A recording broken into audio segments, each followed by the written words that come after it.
My name is Homa Dashtaki, and I'm the owner and founder of White Moustache Yogurt. Oh my gosh, thank tell you today. It was so great. Thank you. I'm here to tell you today about our journey through getting yogurt whey on the market, which has traditionally been thought of as a byproduct of the yogurt making process. I have to confess that my confidence is a little shaken this morning because I was practicing my speech in front of my 9-week-old daughter, and I was looking the future right in the eye, and I was getting to the climax of my speech, and she spits up her milk. And I thought, well, great. This was supposed to be an easy audience this morning. And so my confidence is shaken, but also I'm further resolved that the future needs a good talking to. So here we go. My dad and I started a yogurt company together, and in 2013, we found ourselves making yogurt near the Navy Yards in Brooklyn. The purpose of starting this business was to just hang out with my dad and have something meaningful to do together without him driving me crazy. And so we picked yogurt because it was something that we knew how to do. I was doing it since childhood, and we knew how to do it in our sleep. So it was something that I knew there would be no disagreements on. My family is Iranian, and we make yogurt using a technique that my grandparents and their grandparents, and quite possibly your grandparents, also used to make yogurt. The technique at White Moustache takes 3 days from start to finish, from milk to final product, in what I like to call a tedious, laborious, masochistically inefficient process that we have the privilege of preserving and hopefully passing on and torturing my children with. So the process. First, you take milk and you boil it. Then you cool it to the perfect temperature. And then you add your starter and you wait. The milk will then turn into yogurt, and you can have it either warm in the bowl, or you can wait further for the yogurt to set even more. If you decide that you want it even thicker, then you will strain the yogurt. And when you strain the yogurt, we recommend using a thick mesh cloth. So the solids will stay in the cloth, and the liquid drains out. And the liquid that drains out is yogurt whey, and the solids that stay in your cheesecloth are the thick, decadent yogurt.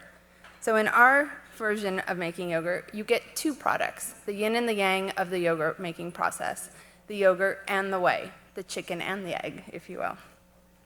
And so here we are in Brooklyn making yogurt in our traditional way in 2013. We hit capacity at 19 stores. We moved to a new facility in Red Hook, Brooklyn. In 2014, at 35 stores, we hit capacity yet again.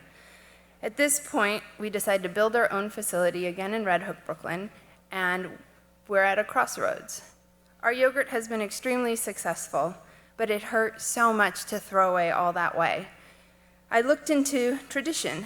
Traditionally in North America, yogurt whey is thought of as a byproduct and thrown away.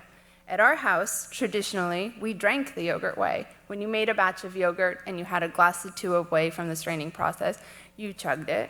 And I would get some. If I was feeling generous, I'd share it with my sister. If she wasn't around, we would let the dog have some, and then if there's any left over, we'd feed the plants with it. So the whey always had a home. It was hydrating, it was refreshing, it was nourishing. But now at White Moustache, we were swimming in it with no outlet. And it was as crazy to me as throwing out gallons of whole milk, or as crazy if you had a chicken farm and you didn't know what to do with the eggs, so you threw them out. And so in 2014, I made a commitment not to increase the volume of our yogurt, to take a wait list for stores that wanted yogurt, and to find a market for the whey. I wasn't going to make more yogurt until we had a market for the whey. And this seemed obvious to me. I thought it would be a slam dunk. I stuck the whey in a glass liter bottle. I slapped a label on it that said whey, and I thought it would sell. I thought people would get it. Nobody knew what to do with it. I then tried to send messages about you can bake with it, you can brine with it, you can make cocktails with it, you can have it as a cure for your hangover, anything. And I was like sounding like a late night infomercial with schizophrenic uses for my one product. And again, nothing was landing. Then I kind of got bogged down and went into like an environmental, socially responsible, political, dairy industry sort of spiel. Again, nothing was working. Then I'm getting apologetic. Please, if you want the yogurt, you've got to have the whey. And everything was failing, and I was getting bogged down in the failures, and I was getting bogged down in what felt like a very sinister side of the yogurt industry that I was a part of. And I had lost sight of the equal value and joy of the yogurt whey. And lucky for me, my most successful audience were New York City chefs. Chefs celebrated yogurt whey as an innovative, experimental, exciting new ingredient. They wanted to delight and surprise their customers. Dan Barber was making cocktails with it at Stone Barns. Chef Rob Newton was making a gazpacho with it on Smith Street. Martha Stewart was making biscuits with it using whey instead of buttermilk. Agron Restaurant at Grand Central was reducing their whey into caramel, using it in both sweet and savory applications. So besides just name dropping, what did this teach me? This taught me how to slow down, how to fall in love with the whey again, which is part of a process that I cherish so much, this 3-day yogurt making process that results in this glorious elixir.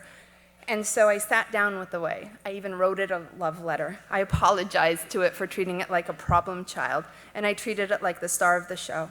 So what? Whey wasn't something we were familiar with that Miss Muffet talked about, or the muscle powder you're familiar with. What is whey? Whey is a refreshing, hydrating drink. It is bright, lemony, tangy, creamy, because it's still derived from milk. It's chock full of B12, vitamin D, calcium, and probiotics. So I listened to that. We came up with a line of drinks that really let the flavor of the whey shine and do its job: passion fruit, pineapple, ginger. Recognizing we needed a less perishable way to get our whey out to market, we froze the whey into nostalgic little Otter Pop-style popsicles using fresh fruits plucked at the peak of their seasons. And freezing whey was a revelation, totally inspired because it didn't have the icy effects that water did. It still had a very creamy mouthfeel because it came from milk.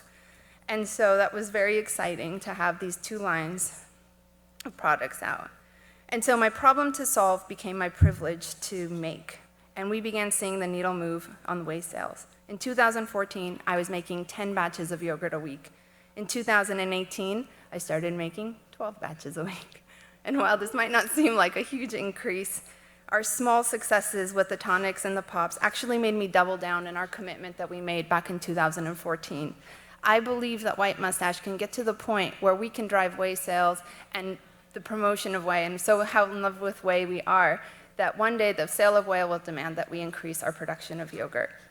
And I also, more than anything, want to be an example for other small food businesses, that you don't have to have a traditional growth trajectory, that you don't need to grow at a breakneck speed, that you can slow it down, that you can look within the crevices of your own existing business and find exciting new ways to be ambitious and grow. Thank you.